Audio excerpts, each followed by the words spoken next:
kanun pertanggungjawaban APBA, di mana APBA itu ditandatangani saat pengesahannya oleh kepala daerah itu sendiri. Nah, kemudian alasan yang disampaikan kepada DPR Aceh bahwa hari ini terdapat agenda telekonferensi dengan Presiden Jokowi. Alasan ini merupakan alasan kedua. Sebelumnya PLT Gubernur Aceh juga memberi alasan bahwa ada telekonferensi dengan Presiden Jokowi. Padahal kemarin saat di skor sidang, PLT Gubernur Aceh ada di Banda Aceh dan beliau mengadakan pelantikan BPKS Sabang di rumah dinas beliau di Pulang Padang.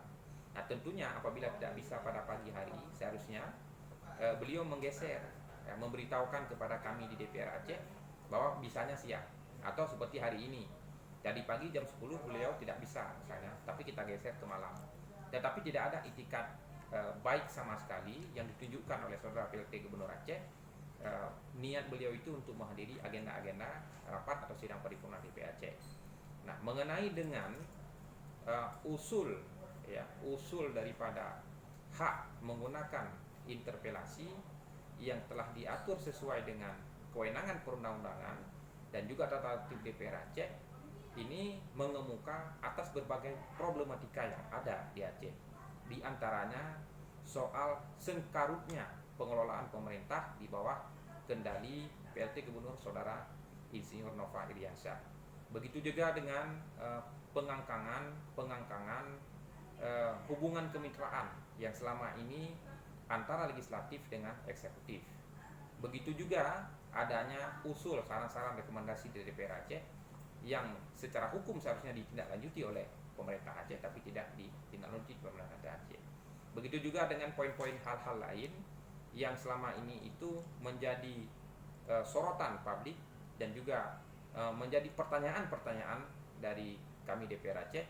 Maka berkesimpulan tadi kita ungkapkan keinginan interpelasi dalam sidang paripurna dan direspon dengan baik oleh seluruh anggota DPR Aceh yang tergabung dari berbagai lintas fraksi.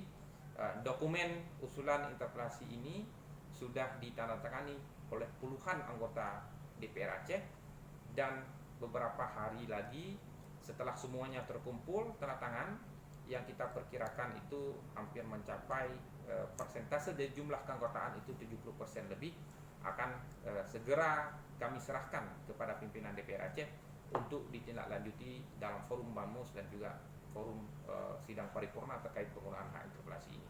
Dan ini merupakan salah satu langkah politik ya, yang langkah hukum yang bisa digunakan oleh lembaga DPR Aceh atas kondisi yang terjadi selama ini dan antara hubungan eksekutif dan legislatif, di mana eksekutif ya, yang bersikap pendaliman terhadap kebijakan-kebijakan dan hubungan kemitraan ini. Mungkin tindakan tegas yang akan diambil oleh teman-teman yang di DPR ini apa? Jadi langkahnya ini dimulai dengan interpelasi.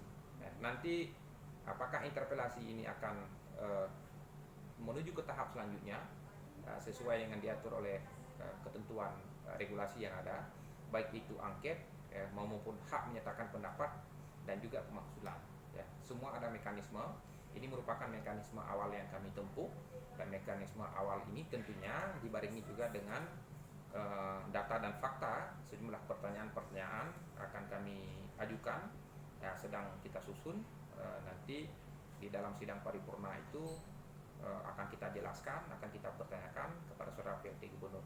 Ada berbagai hal, jadi sejumlah persoalan-persoalan yang terjadi selama ini, baik itu soal penanganan COVID-19, dana refocusing yang dulunya 1,7 triliun, yang sekarang menjadi 2,3 triliun, yang kita juga tidak tahu kemana arah penggunaannya, item-item penggunaan seperti apa, tapi yang muncul mereka berlindung ya di balik undang-undang terkait dengan penanganan darurat COVID-19.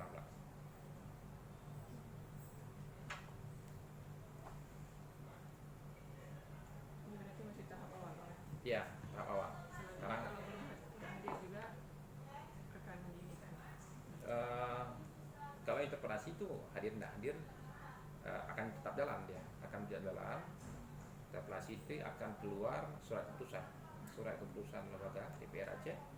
Kemudian karena persoalannya ya, dianggap tidak clear, tidak jelas masalah, dan tidak ada jawaban dari saudara PLT Gubernur, maka kita bisa naik tingkat, ya. Naik tingkat ini ke angket. Jadi angket nanti termasuk ada bisa melakukan pemanggilan, ya, pemanggilan baik itu pemanggilan paksa sesuai yang diatur oleh undang-undang yang berlaku.